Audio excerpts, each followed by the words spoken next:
bàyyi la nga fàttali sa thème. voilà jërëjëf man li may wax tey jii damay revenir sur le sacre du Jaraaf.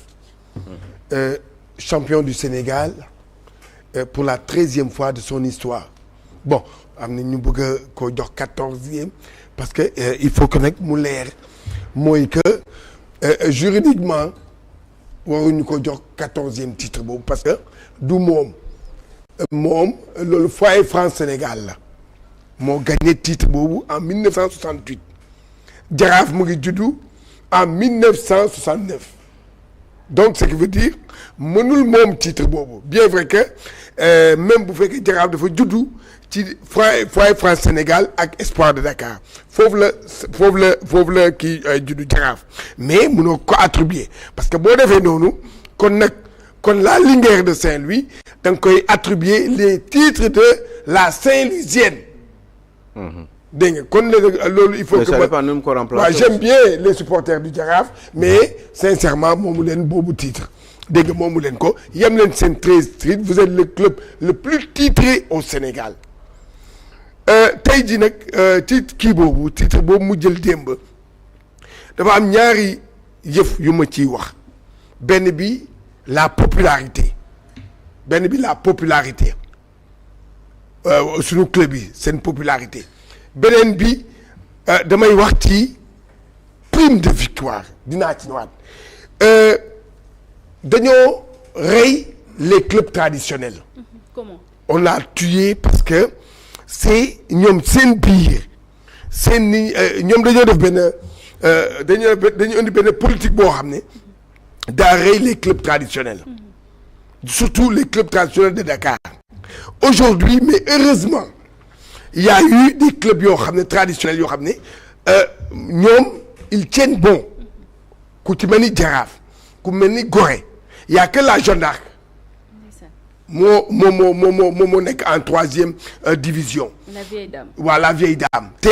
C'est le 2e club le plus titré au Sénégal après Jaraaf waaye popularité boobu moom laa bëgg a xool leen un peu parce que dañu ne woon que club am na ñu doon wax fii que club traditionnel yi amatuñu public amatuñu base affective mais damay bëgg rek Bintou Fall nga indi ma après le SAC Jaraaf Médina la dëkk xool leen voilà xam nga lii moo lay wane ne que ce club là club bu kii la léegi Bintou Fall wan ma bi ñu gagné titre ba di dugg Médina beneen bi indi ma beneen bi dégg nga mooy kii bi non du bii voilà bon lii sax dégg nga xool leen lii xam nga lii waaw mais c'est que am na voilà non après le titre dégg nga kon nag bon xam naa après dina ci ñëw mais c'est que la popularité du Jaraaf est intacte c'est un club traditionnel dégg nga base affective am na mu ngi fi et que bu ñu buggee la survie de notre football il faut que les clubs populaires ñu sàmm leen lan moo tax leen nawetaan gën a populaire parce que nawetaan quartier bi yëpp ay màbb dem Jaraaf démb daf ko wane bi mu gañee dugg Médina dañoo jël seen fii la ñu commencé Grand Yoff dem ba Médina foofu yëpp mu bëri ay nit ce qui veut dire loolu moom mooy li nga xam ne loolu benn affaire bu am solo la ci li nga xam ne moom mooy lii di popularité wu le club de la Médina muy noonu Casa Sport populaire na Linguère de Saint-Louis populaire na dégg nga USO populaire na AS Pikine populaire na parce que ces clubs là sont des clubs traditionnels Pikine kii dégg nga mais am na ñoo xam ne nag dem na amatuñu popularité boobu moom mooy Gorée amatul popularité non li koy waxal mooy dafay am ay dissidents day am ñuy jóge foofu dem créer ji yeneen club je te donne un exemple tey jii Jambar kenn patron Jambar Madi Touré non c'est Sayer Seck a été un ancien joueur de Gorée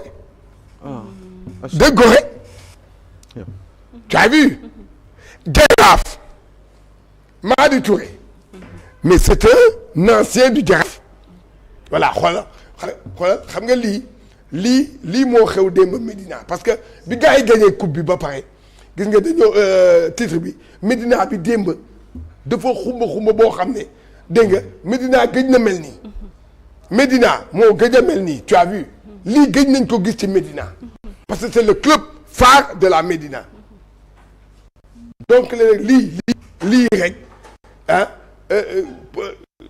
dëkk bi dégg fumigène yi yeeg ñëpp génn démb à la Médina c'est pour vous montrer tout simplement bu ñu buggee suñu football dund il faut que ñu delluwaat ci popular ñu préserver la popularité de club là mais di créer am na ñoo xam ne créé nañu club ñetti supporters ñooy ñëw ci stade bi.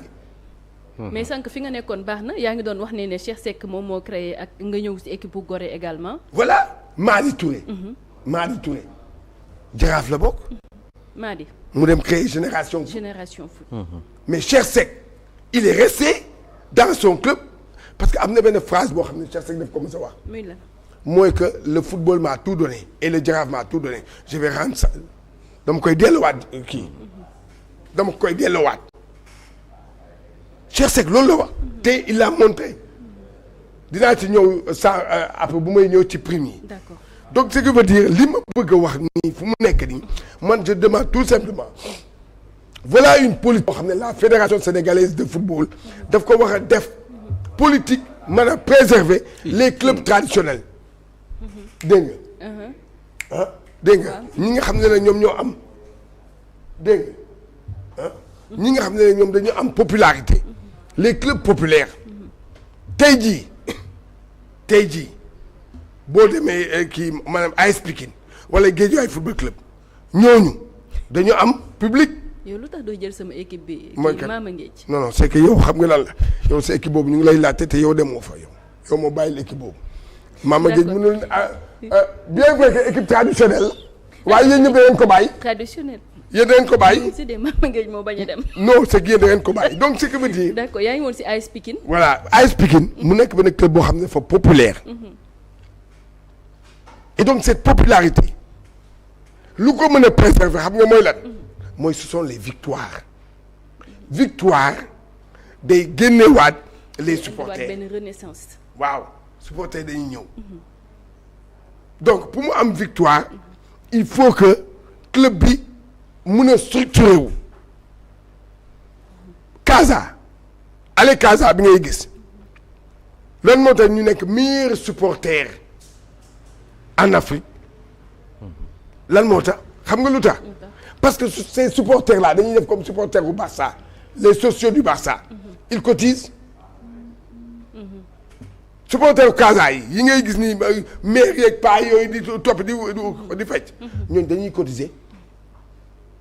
dañuy cotiser pour le club donc ce qui veut dire loolu nag politique boobu loolu la ñuy demander les dirigeants du football sénégalais mais pas ñoom ñu toog rek équipe nationale et c'est ça aujourd'hui le danger de notre football mooy que les gens se battent tout simplement pour les prébendes ou bien les avantages de l'équipe nationale du Sénégal au lieu que ñu toog réfléchir nii autour d'une table pour wax ne voilà ce qui doit lii moo waxe sauver suñu football loolu dafa may indi ci beneen point bi xam nga Jaraaf mi gagné championnat bii xam ñaata la gagné comme prime. ñaata 20 millions.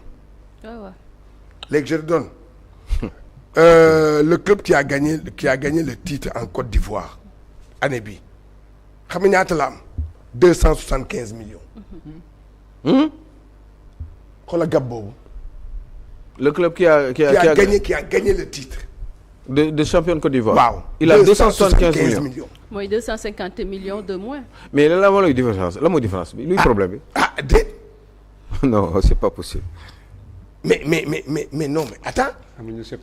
mais Cheikh. non c'est la politique. fédérale. mais xaalis bi fu ñu ko jëlee.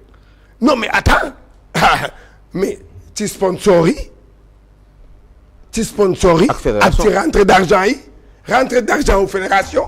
mais ñoom fédération sénégalaise de football ñoom la mooy ñoom pourquoi ñu joxe 20 millions mais 20 millions club bi bu demee ñaari déplacement du nord au sud. xam nga jaraaf yow damay tontu kii xam nga jaraaf mi gagné titre bi. jaraaf bi gagné titre bi. est-ce que xam nga budget annuel bi ñaata la. ñaata. au minimum c'est 350 millions.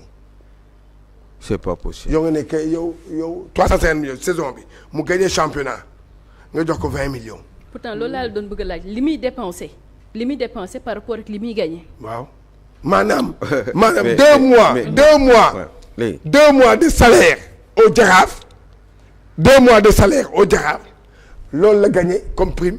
waaw léegi wax ma déplacement yi sax pour aller jouer ak yu demee noonu. doo dégg li ma la wax logistique bi xanaa doo dégg li ma la. waaw léegi man li mu bëgg a xam mooy. waaw léegi moom Augustin Senghor. président fédération sénégalaise de football. waaw il y a des rentrées d'argent. waaw Sénégal gagné na au moins 20 milliards ci 10 dernières années yoo xam ne dugg na ci. waaw je le confirme au moins 20 milliards. waaw léegi man dégg naa aussi dirigeant yi li ñuy gagné.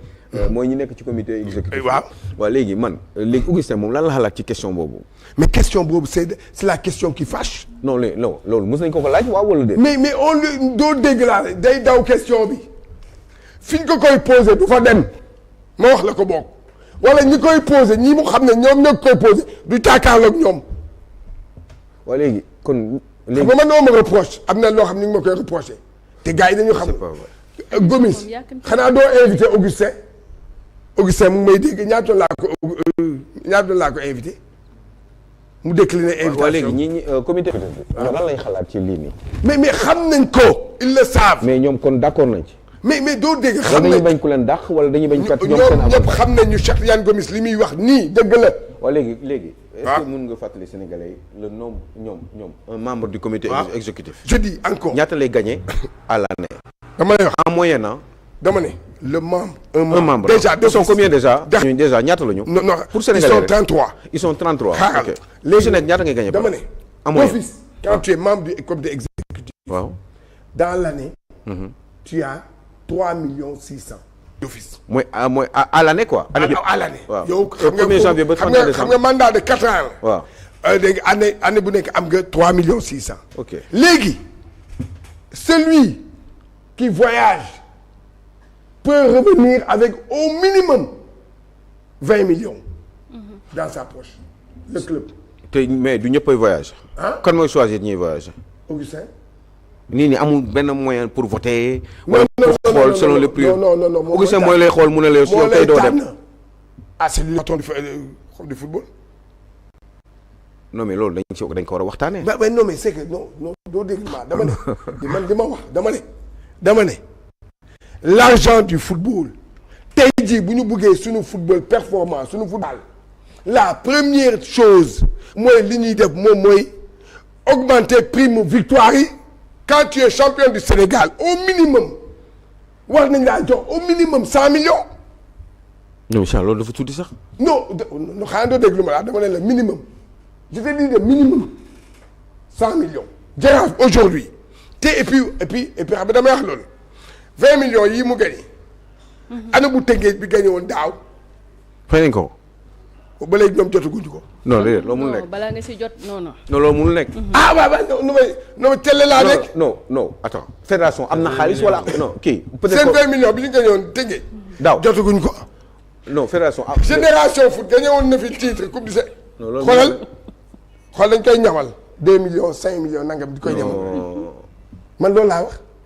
dama ne duñ la fay mais dans les autres pays chèque bi dañ la koy indi ci stade bi boo paree ñu jox la chèque bi. ne la acca dama jël sa xaalis. waaw mais léegi loolu la mooy explication bi déjà bu Tëngéej football club bi. Adama. non Augustin doit partir. moi je demande il faut le dégager. non dama ne. il faut le dégager il faut. 2018 même membre yi ñi fa nekk ñooñu nekkoon ci wetam. waaw dama ne toog ñooñu ngeen dàq ñëpp. dama ne 2018. ba léegi sinon ce sera toujours la même chose. attends je prends 2018. ba léegi yow yaa ngi koy wax sànq. mais c'est vrai li dugg ci keesu kii parce que attention chaque année la FIFA subventionne la fédération sénégalaise de football. d'environ à peu près combien. à peu près parce que ma jox la exemple football féminin football kay am na $500,000. au moins ay 30 et quelques millions 32 millions. waaw yooyu la 30 millions. waaw pour le football féminin. football petite catégorie tamit am na subvention. football lépp am na subvention. liy jógee ci FIFA liy jógee ci CAF ak avec nos 2 participations à la coupe du monde. ak gagné li ñu gagné coupe d'Afrique. ak li ñu gagné coupe d'Afrique loolu yëpp. mais loolu war na nekk au moins 20 milliards. loolu moo tax ma léegi nag fédération nee na que dafa nekk en déficit de 1 milliard et quelque. kon moins la ñu nekk nii. waaw. ñoom annoncé nañ ko ñoom ñu ne déficit lañ nekk. waaw léegi ana état financier yi. léegi mooy yaa ngi wax transparence monsieur Diop tout à l'heure mu nee naa la fépp la rek. c'est culturel. jikko la du dem. léegi. xam nga loolu laa lay wax xam nga loolu moom mooy le problème. mooy aujourd'hui le champion en titre. se retrouve avec 20 millions boo xam ne. déficitaire quand tu es champion tu es déficitaire au Sénégal. yow Cheikh Yane Gomis confirme nañu ni Teungueth football club daaw. Babacar Ndiaye mu ngi may dégg. moo gagné championnat bi. président de Teungueth mu ngi may dégg. gars yi dërëm joxuñu leen ko. mu ngi may dégg.